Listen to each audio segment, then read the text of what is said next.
身邊大部分嘅人當時都係諗緊用咩形式去見客啦，而我當時諗緊就係我喺邊度揾我第一個客。而我身邊大部分嘅朋友咧都仲讀緊書，揾緊2、3千蚊一個月，所以就由嗰陣時開始，我決定用 social media 去拓展我嘅網絡。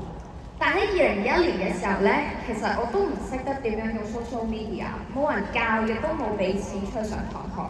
但係我嗰陣時咧，淨係聽過點樣做 warm call， 於是乎我就將 warm call 嘅嗰套功夫搬咗，都諗一個問題。我係一個啱啱入行啦，冇經驗啦，又唔知我做唔做得長喎。而香港有成12萬個保險 agent， 點解啲客要揀一個咁樣嘅 agent 呢？我諗咗呢個問題好耐，經驗我又冇啦，成績又冇，專業我又唔夠打。最後總結咗自己當時2個我覺得最大嘅優勢。第一就係勤力，人哋一日做8個鐘，我一日做18個鐘。第二就係嗰陣時我對生活嘅嚮往。試問喺3年前疫情嘅時候，有幾多人仲係會好堅定你當時嘅選擇同埋對生活保持一個熱誠呢？我相信我就係當時呢一個小部分嘅人，每一日都為住自己嘅目標去衝去打拼嘅呢一個態度，其實我透過 IG 係影響咗我身邊嘅一啲人。咁可能聽到呢一度，大家都覺得冇乜特別啦，但係我只係俾大家做多咗一步，就係我當自己每一日都拍緊個紀錄片，去將我每一日嘅所有諗法、感受同埋價值觀，用 IG Story 去分享出嚟。慢慢，我嘅觀眾就習慣咗有我嘅存在，慢慢佢哋熟悉咗我，然後就信任我啦。咁所以咧喺 IG 上面做個人定位最大嘅重點咧，就係將你嘅優點同埋吸引力放大再放大。而依家大家都知道啦，做 social media 要拍片，但係拍片咧你係要剪片、諗稿、寫文案。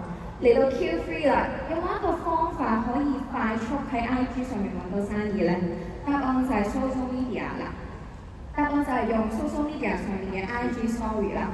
喺 platform 上面咧，我總合咗一個框架，可以幫助大家去諗你嘅內容點樣去出啦。因為好多人成日都問我點樣出 story， 以一日出7個 story 為例啦，其中4個咧係要 po 一啲關於你自己嘅嘢。另外3個咧係工作導向，因為好多人咧，如果淨係睇到產品 feature 咧，其實你觀眾係唔會見到你唔同嘅面向，其實佢哋對你嘅距離會好遠。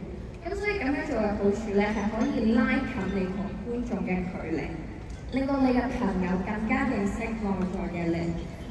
咁然後咧，另一個我成日都會用嘅靈感框架啦，就係攞嚟去創作內容嘅。其實我哋人嘅一生咧，永遠都離唔開健康、財富同埋人際關係。無論去到邊一個階段咧，都係好有共鳴嘅。咁所以咧，大家可以嘗試將保險同埋個人呢2個元素去結合呢3個範疇去創作內容。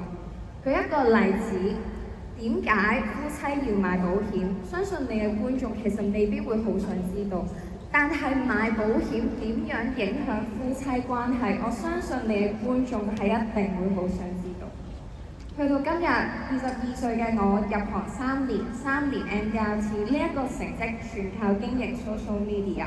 最後我好想喺度分享一句係我帶緊10人團隊好中意嘅一句説話：揾客同埋成功嘅方法有好多種。